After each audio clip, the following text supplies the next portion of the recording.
Pragmatism, also known as experimentalism or instrumentalism, focuses on experience.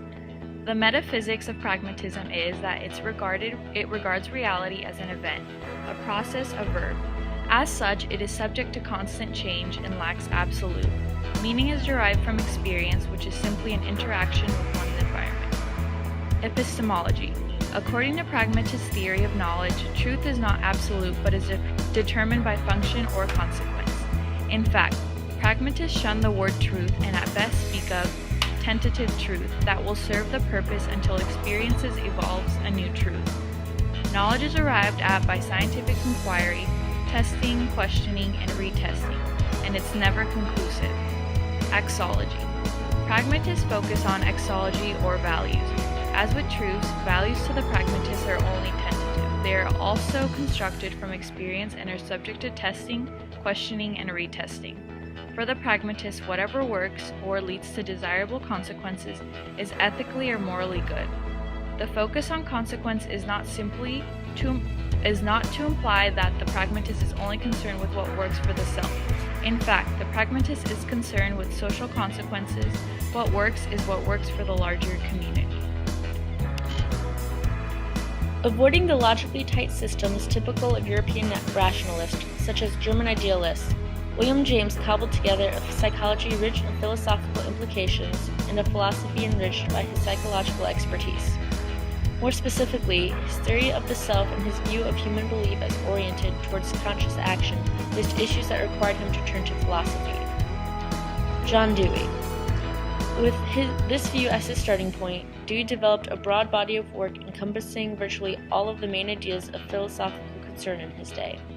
He also wrote extensively on social issues such as popular publications as The New Republic, thereby gaining a reputation as a leading social commuter in his time. Charles Sanders Peirce. Peirce was strongly influenced by the work of William James, although Peirce believed that James was too weary of logic. Peirce was a practicing physical scientist, and because of this, he believed that in order for a conception to be meaningful, it must somehow be capable of being related to some sort of collection of possible empirical observations under specifiable conditions. John Dewey believed that children learned better when they are physically moving around and had their hands on things, rather than just sitting in a typical school setting. He founded a laboratory school at the University of Chicago. Here, children were allowed to have their own curriculum and work on whatever they wanted to, and the teachers were there just for guidance. Dewey's major development was the problem-solving method, which serves as a dual role in education. Charles Peirce developed the three methods of understanding: unreflective understanding, aware of characteristics enough to explain topics, and applying the concept elsewhere. William James thought that pragmatism was about finding the truth. He founded one of the very first psychology schools in America and published a book called The Principles of Psychology. He is known as the father of psychology. Pragmatism changed schooling by allowing the individual to become independent in his or her learning. As elementary education teachers, we can apply pragmatism to our classroom by ensuring that we have many different opportunities for students to use hands-on learning. If we were teaching young students, we could provide lots of opportunities for real-world play, such as model kitchens or toolboxes. We could also take our students on field trips to places such as a planetarium or to the grocery store. While applying pragmatism to our classroom, it is important that we encourage students to establish thoughts on their own, rather than just lecturing our students on facts and expecting them to accept these facts without question.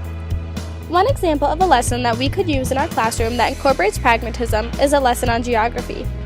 A teacher using pragmatism would teach students about the geography of the areas that they live in. For example, if we are teaching in an urban school, teaching the students about rural subdivisions would be impractical, and the students might not fully comprehend what we are teaching. Instead, we could teach them about urban cities. We would spend time researching and understanding the way that an urban city runs. We could then have students apply this information in a real-life way. One option would be to take the students on a field trip to the town hall where they are able to learn more facts about the city that they live in. Another option could be to convert our classroom into an urban city. We could rearrange the desks and do a pattern that is similar to the building pattern of an urban city. We could then assign the students different roles within the city, such as a mayor, a police officer, a grocery store clerk, etc., and then they would learn how to work together in order to make their city productive. Both of these options would help students further relate to the lesson in geography.